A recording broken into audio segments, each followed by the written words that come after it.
Hello, this is The Jay Show. This is Dr. Jay Smith with Dr. Andy Bannister. This is our second episode together. It is. We survived the first one. You changed your shirt? I have. It's amazing what you can stuff in a suitcase. That's great. Now, Andy, we want to continue on from last time.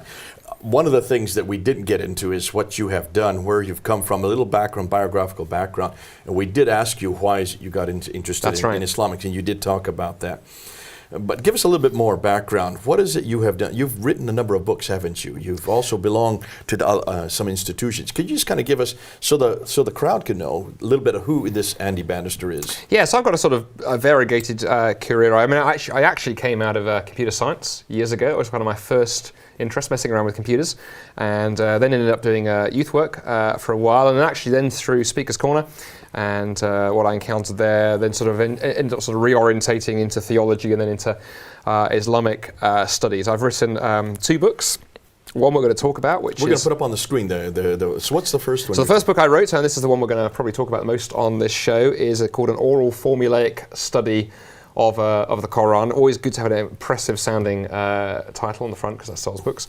And so that was my academic study of the Quran. And it was interesting, we'll come into this, but that computer science background that I'd sort of forgotten about actually became really, really useful during doing my PhD, because we did some computerized analysis of the Quran. We'll talk about that.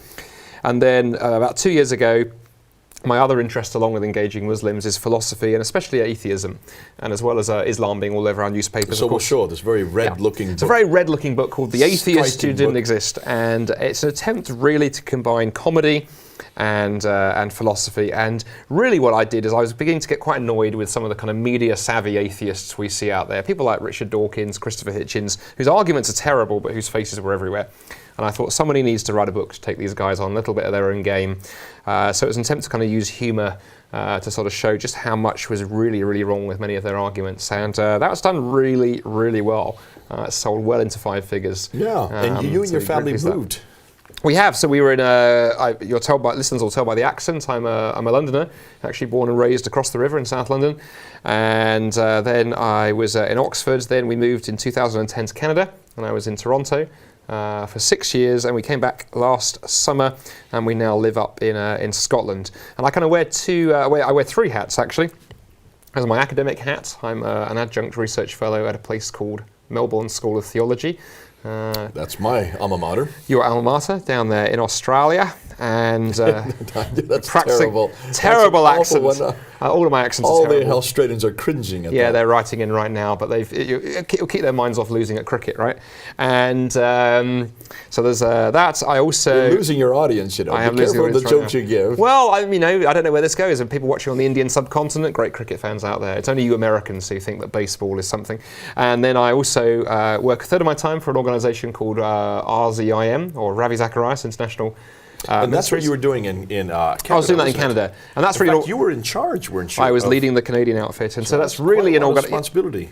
Yeah, and that's really an organisation that's just attempts to get the Christian faith out there into the public square. Explain to the crowd, what do you mean when you say out there? What are some of the things you used to do? Yeah, so obviously a lot of the time, sometimes Christians can sometimes be guilty of just sitting in our churches, not actually going out there and talking to and engaging with those who don't share our Christian faith. So I was out there on university campuses, in the media, business forums, politics, you name it. Anywhere where there are people who are thinkers, who are not really Christians, RZIM tries to get out there and engage them. So these are public meetings? Public meetings. We do a lot of things called open forums, for example. So we'll go onto university campus, we'll take a topic. Sometimes it can be a more confrontational one. You know, does God exist? Is the Bible reliable? Sometimes we'll take a sort of more open-ended one. So one of my favorite topics that I've done on a lot of universities around the world is, can life have meaning without God?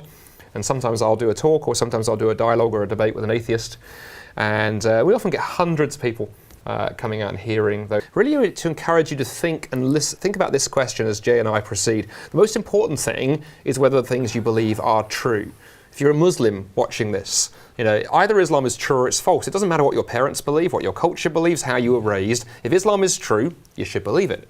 If it's not true, and however much it may cost you personally, you should still abandon it and follow the truth. Let's be people who seek after truth. That's not always easy, but I think that's what God calls us to do. Now, Andy, in the last episode, we introduced the idea that Islam is really dependent on 2 things. Yes. One book and one man. The book and the man. The book and the man. The book and the man, in this case, it would be the Quran. Yes, and that's right. Muhammad. And we're also dependent on 2 things. our book and our man. Now, because of that, we're very close to them. We understand them probably better than any other group. Christians can understand Muslims because we start from the same paradigm. You have decided to take on the book itself.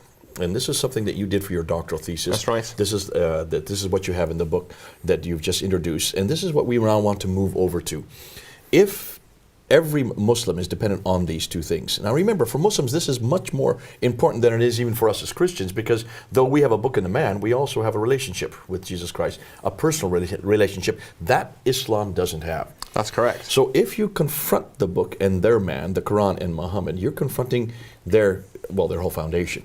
Without that, their foundation crumbles. Very much so. I mean, I think that's beautifully put, Jay. Two pillars, the book of the man, and those pillars are intertwined in one sense, because of course the Quran's authority and Muhammad's authority tied into each other. If it turns out that the Quran is not what is claimed for it, then of course Muhammad's integrity goes because he made certain claims for it. And on the other hand, of course, if Muhammad turns out not to be a prophet, if he turns out to be the kind of character for which there is question, whether your question is his existence or his character, then of course the Quran partly stands on the one who delivered it. So these two things go together. So I think Islam has always been very, very protective around both Muhammad and the Quran. Watch what happens. Look in the last few years, the cartoon controversy, when cartoonists have mocked Muhammad. What's happened? The Danish cartoons. The Danish cartoons. People got very, very upset. A few years ago when there's that gentleman in the States, in Florida threatened to burn the Quran. And got very, very upset. But I remember a Muslim friend once saying... Or the Charlie Hebdo. They're in Paris, right here. But a Muslim friend once made this point to me, and I never thought about it like this till my Muslim friend made this point. He said to me, almost in passing, he said, I don't care what you say about Allah, but you do not attack my Quran, you don't attack my Prophet. And I'm going home thinking, look, if God is God, surely you should be concerned about attacks on him. And I found myself thinking, no, it's the book and the man. Let's back up. You're bringing up something very important. Why is it they don't really have a problem with attacking God? I think for two reasons. One is God is so distant in one sense. Yeah. He's more of an abstract idea. You know very little about him. He's never come to earth. There's no way that we can say that we have a relationship with Allah. Well, it's Allah. more than that, Jay. He's never come to earth and revealed himself to us in the way that God has done in Jesus Christ. So we have that. We have that. Secondly, if you read the Quran, one of the things that struck me very early on as a Christian reader of the Quran is really just claiming to be God revealing his commands and his instructions. Rules and regulations. Now the Bible... Don't do this, do this. Yeah. Now the Bible contains some of those. Absolutely it does. But the Bible also contains God revealing his character and his identity. One of the stories for me par excellence in the Bible is that story in Exodus chapter 3. Moses, there in the wilderness, burning bush. He's in front of the presence of God. With God. And what does God reveal to him? Yes, he reveals an instruction. I want you to go and, take my people out of servitude to Pharaoh. But he also reveals his personal name, Yahweh. Turn to the Quran, and there are echoes of that story. That story does turn up, but in a very sort of cannibalized form. But that key moment where God reveals his very own name has gone. God's been pushed to a distance. Missing. So in a sense, I think for Islam, criticizing Allah, raising questions about Allah, it's sort of distant and remote. On the other hand, the Quran is... Another example that we use this all the time. In Surah 2, Surah 7, Surah 20, you have the story of Adam and Eve in a garden that's out of earth. It's up in space somewhere. But is Allah in that garden? Well, no, he's not, is he? But he is in our biblical text. He absolutely is, walking and talking. Genesis 3, 8, and 9. He is there, walking and talking with Adam and Eve. But it gets more interesting than that, though, because I remember the first time when I used to attend Speaker's Corner back in the 1990s, along with you and others. I remember that point that you would make and others really impressing on me, and I think it's absolutely right. And in 20 years of studying Islam, I completely agree with you. There was another piece to it that I didn't completely see back then, not because you didn't preach it. I'm sure you probably did. There's a matching bookend to this. The descriptions of paradise in the Quran, rivers of wine, crystal clear fountains of water, fruit trees, the houris, the virgins for the men. But what's missing in all those descriptions? It's the presence of God. Revelation 21, we have in the Bible, we have God walking and talking, going on. And so to go in the Bible, God is present in the beginning, he's present at the end, and in the middle of history, he's present in the person of Jesus Christ. In the Quran, missing at the beginning, missing at the end, missing in the middle. Which also leads to one other point for viewers who are maybe not Muslims or other faith backgrounds here. I often get asked this question, Andy, why can't you just affirm that all religions lead to God? And the answer I give to that is actually no religion leads to God. Only one relationship claims to lead to God, which is the gospel. But the Quran does not claim to lead you to God. Buddhism does not claim to lead you to God. The Hindu scriptures don't claim to lead you to God. It's only Christianity in and through Jesus Christ that even offers you the presence of God. And if you want to know the Creator, not just know about Him, there's only one offer on the table, and it's not the Quran. Absolutely. I love to move one step further out. In Surah 7, Ayah 24, you have Allah then, basically, after they've sinned, He forgives them, but then He throws them out of the garden, down to earth. And I always ask my Muslim friend, okay, you're on earth, you're not up there. Why aren't you up there? Because of what Adam and Eve did. But wait a minute, you don't believe in original sin. Exactly. And you don't believe that we can take on the guilt of another. That's in Surah 6, Ayah 164, Surah 53, Ayah 38. Then what are you going to do with Surah 724? Well, you know what? See, you borrowed the story without understanding the most intrinsic Here's the meaning. thing, Jay. I like to, you said you like to kick it up a gear. I like to kick up beyond your kicking it up a gear because it gets worse. The Quran is actually very clear. I think it might be in Surah 7 where Allah says to Adam and Eve, get down from here. That's verse 24. To the earth, which will be a place of trial and testing for you. So earth is a prison camp. The reason we're here, this is not God's good creation, perfectly designed for His human creatures to flourish and enjoy, as in Genesis, where God looks at creation and says it's very good. It's a prison camp. But more than that, here's a problem. Imagine listening to this. Imagine you're a faithful Muslim. And you imagine that Islam is true. Let's just play Fantasy League for a moment.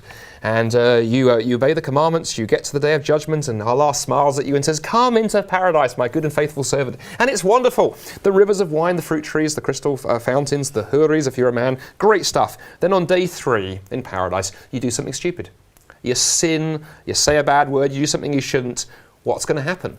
Well, you're thinking, I can't sin in paradise. I'm afraid you can, because Adam, who was the first prophet, he sinned in paradise, right, and he got thrown out. So even in Islam, if you make paradise, how can you be sure you'll stay there? When I've raised this with Muslim friends, the ones who are more alert and thinking theologically will often say, well, same thing could happen to you, Andy. And I go, no, it couldn't.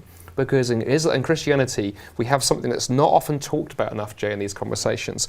We have the indwelling of God's Spirit, and transformation, sanctification is a theological term. The Bible tells us that when you become a Christian, God begins that process of remaking you into the image of Jesus Christ. And the Jay, the Andy that will walk and talk in the new heavens and the new earth will not be Jay 1.0 or Andy 1.0, you'll be 2.0. There will have been the upgrade. In Islam, there is no upgrade. There's no saviour.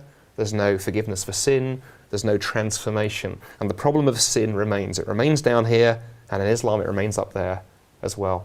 Now, this is a good way to segue into what we're going to be talking about today, because we're talking about a story that is actually very similar to the biblical story. That's right. Yet it's missing some salient points.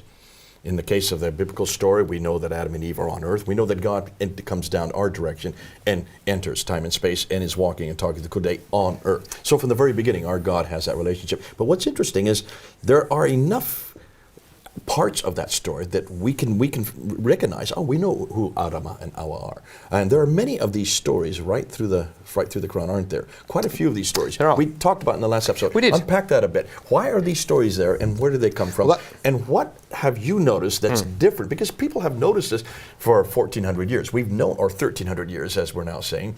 But certainly you've brought something up that you started wanting to go into and that you wanted to delve into much more deeply. Good questions. With that. Yeah, well, there's a whole range of questions packed into this. Let me begin by talking about what's there. Yeah. So roughly, scholars would say, roughly 20% of the text of the Quran contains what in scholarship we would call biblicist material. That story that's come from, and we'll talk about how it's come from, but it's come from the Bible. Let's give some examples. So, the story of Adam and Eve, the story of Abraham and the sacrifice, Surah 21, the story of Joseph, Surah 12, Surah 12, the story of Solomon and Sheba, Surah 27, the story of the Annunciation to Mary, Surah 19, exactly, and so on and so forth. The story of Jonah, for example, is referenced. So all these stories, they come from the. We think they're biblical stories. They're biblical stories. Use the word biblicist. So the reason we use the word, you've noticed there's been some. Yeah, problems. that's the reason why we use the word biblicist, not biblical, because there are some differences. The difference there. Yeah. So anyway, so biblicist means they have come from by some means, and we'll talk about that in a moment, from the Bible.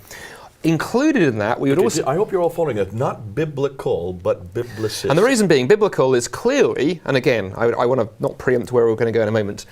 Clearly what hasn't happened is Muhammad has not sat down with a copy of the Bible in front of him and gone, I like that story, I'm going to write it down. Because there are such differences that scholars are going, well, clearly whoever told these stories, if it's Muhammad or whoever, didn't actually have access to the Bible. But also, the other hugely important point, Jay, included in that label biblicist are stories that have come out of Judaism and Christianity, but are not biblical stories. So, for example, the story of Iblis and Adam occurs 7 times in the Quran. That's the story where Allah creates Adam, brings the angels in, says bow down. They all bow down apart from Iblis, who refuses, and he's cast out of heaven and becomes Satan. Explain who Iblis is so people know what you're talking about. Iblis in the Quran, it's interesting you say that. The Quran is not clear exactly who Iblis is. There is a debate in in Islamic scholarship as to whether Iblis was one of the jinn or was an angel.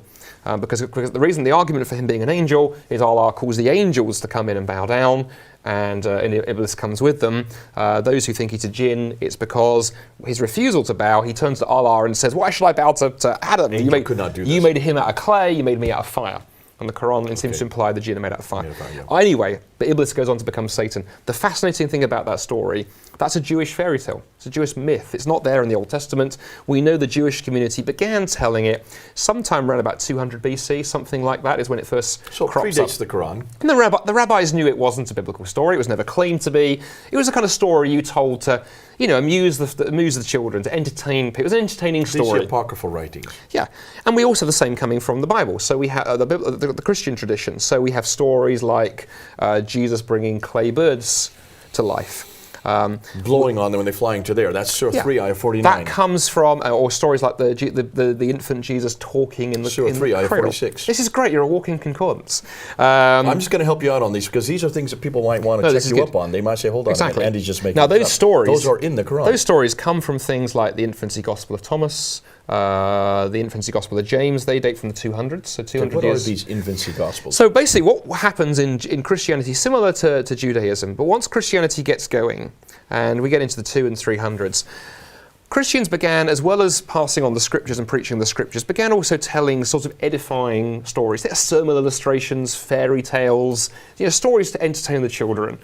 And so these are like bedtime stories in some ways. Yes, I mean, exactly what they were used for, we're not entirely sure, but here's the interesting thing.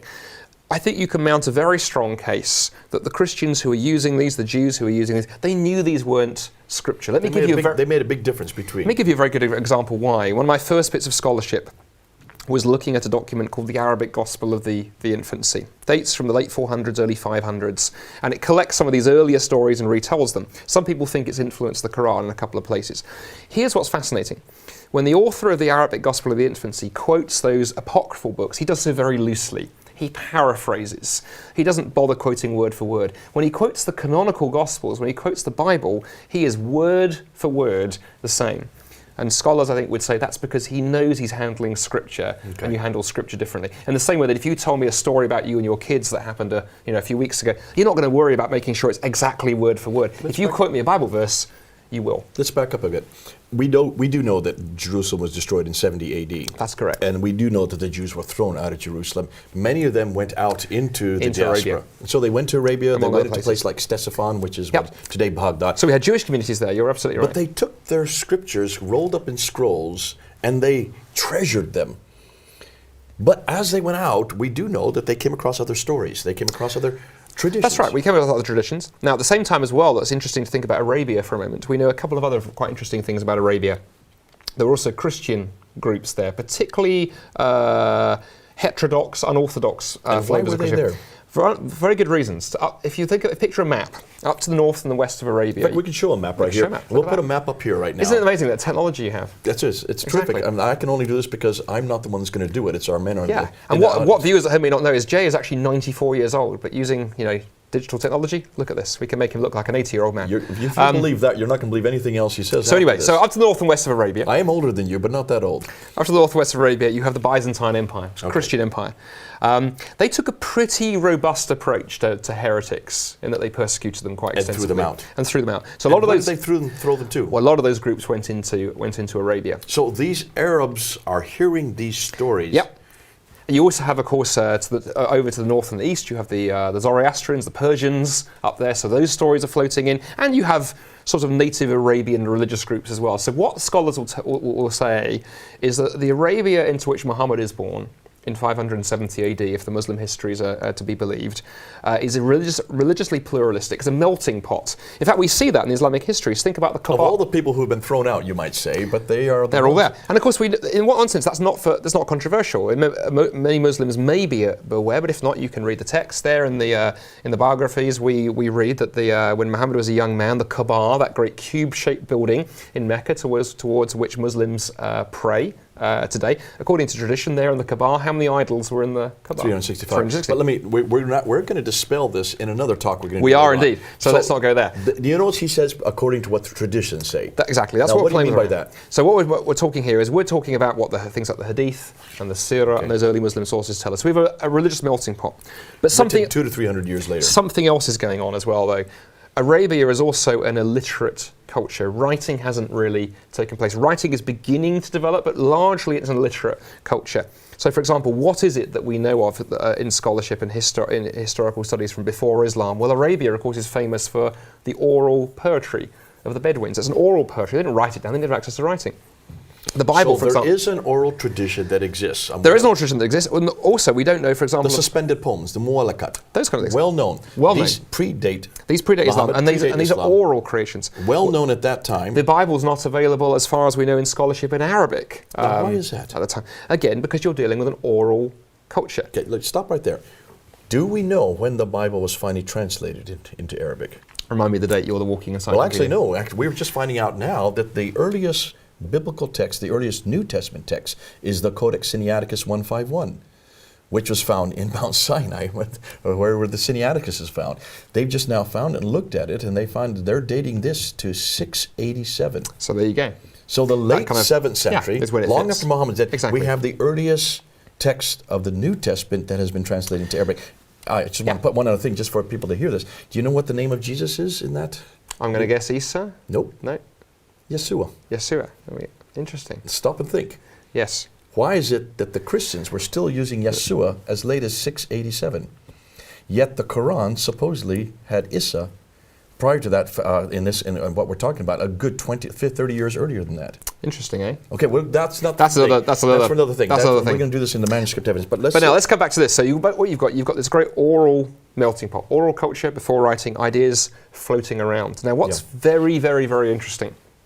There's been an incredible amount of work done on how oral cultures operate. In fact, there's a whole school of scholarship known as oral traditional studies. Because one of the things that first intrigued me when I first began talking with Muslims in the late 1990s, I would have Muslim friends come to me and say, look, it's easy, right? The Quran is a miracle because Muhammad was illiterate. You know, the Quran claims he's illiterate. The Quran allegedly claims he's illiterate. The Muslim tradition allegedly claims that he does. And of course, Muslims who are a bit more well-read would say, Arabia is an oral culture. And here's this, beautiful work of literature. Aha! It must be a miracle. And when you first hear that argument, when I first heard that argument, you'll get it all the time. In fact, we're still getting it. There you go. I remember thinking, well, it actually sounds quite impressive. All of those steps line up. It sounds quite impressive. There is a glaring problem in that argument that took me a couple of years to see, and it's this. We know of other oral cultures from which we have descended incredibly sophisticated works of literature. Most famously in the Western tradition, Homer, not the little yellow guy on The Simpsons, the Greek poet who wrote the Iliad and the Odyssey, the two founding works of Western literature. He lived before writing, long before writing. How was he able to compose these great poems without access to being able to write? And the answer is we know that work has been done, and he did it in exactly the same way that I think the author of the Quran did it. Okay, explain that. I was waiting for you to, I'm not going to. This is now. We're now really getting to the fruit, the nut, the kernel of what you really did get to. So let's unpack this. I hope you're all following this because this is really where Andy now has really. You've done this. Really, you're the first to do this. No, I don't think anybody else. I don't think anybody has. No. So what happened? So let's just let's back up and talk about Homer for a minute or so. Explain who Homer is. So Homer, as I say, Homer was a Greek poet who lived long before writing was invented, and as I say, there were two very famous poems that Homer wrote: the Iliad and the Odyssey. So this is long before Aristotle. Long before Aristotle, those guys, exactly. In fact, the whole of really kind of Greek literature was based on. It was influenced by him, and in fact, of course, he's influenced Western. Do we know his dates? Culture and so forth. Sometime around about potentially the second millennium BC. Possibly even earlier. There's questions about his exact dates, but key thing is he exists before writing. Before writing has been invented. by analysing his works, a number of scholars discovered, and it's a fascinating feature, built into Homer's poems are these short repeated phrases that are used time and time again. In fact, the term we use for them in oral traditional studies is formulae. And the reason they're there is actually if you're an oral poet, and particularly if you're composing live in front of an audience, I mean, we're doing this live, but let's imagine there were 500 people in the room and you or I were speaking to them without notes. To be able to go at speaking speed, it's quite hard without a script or unless you've memorized it. And formulae allow you to compose your work at performance speed in front of an audience. Now, what was interesting, the first scholars to notice this feature in Homer then had the bright idea of going, let's go and see if we can find some living oral cultures to see if this actually works in reality. They did. They found this in Yugoslavia around the beginning of the 20th century. And two scholars called Albert Lord and Milman Parry went out and recorded thousands of hours of actual contemporary oral poets and found them doing the same thing. Formulae were what they used. And since their groundbreaking work in the beginning of the 20th century, we've studied something like 250 to 300 different oral cultures around the world and works that have originated from those cultures. And in almost every case, we found that formulaic language occurs time and time again. This whole thing of studying the formula is something very new. So you're talking about the end of the last century. Really, the end of the last 20th century when this began to be done. So this is all new material. Pretty new stuff. And what's interesting, as I say, is the number of cultures it's been used on. Over 300. Almost 300, in fact, over 300 now. Well, say when I began my PhD studies and I began being suspicious that the Quran had come out of this kind of milieu, this kind of background, the thought occurred to me, I wonder what would happen if you took this methodology and used it on the Quran. Now, formulaic analysis is very, very slow because you open a text up and you go through line by line. Before we do that, because we do want to end this episode, and I don't want to really start something that's really going to be exciting. I want to leave it for the next episode. Oh, okay, that's exciting. So let's kind of review what we've done so far. This, to me, I'm starting to get salivate now because this is getting exciting. Not only because of the fact that this is new, but it also shows us something that about the Quran that takes it away from this book that is in heaven, this book that's on eternal tablets. And it puts it into history. Puts it in history, and it puts it into human history. I think that's hugely important. In fact, a good friend of mine and a friend of yours, Dr. Keith Small, from Oxford. I mean, Keith has written a little bit. He's written several big academic books. In fact, we have one of them here. This one. There we go.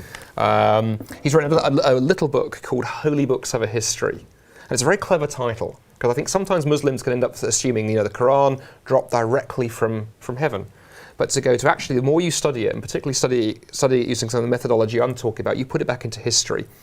And I think that's hugely important because to understand a text, you need to understand where it came from. In fact, at the end of my book, I use an analogy from archaeology. If an archaeologist is digging in the ground and they bring a piece of pottery out of the ground, before they go off and clean it up and get all excited about it, they're going to record what's above it and what's below it in the ground so you can put that in its historical position because you can understand it better.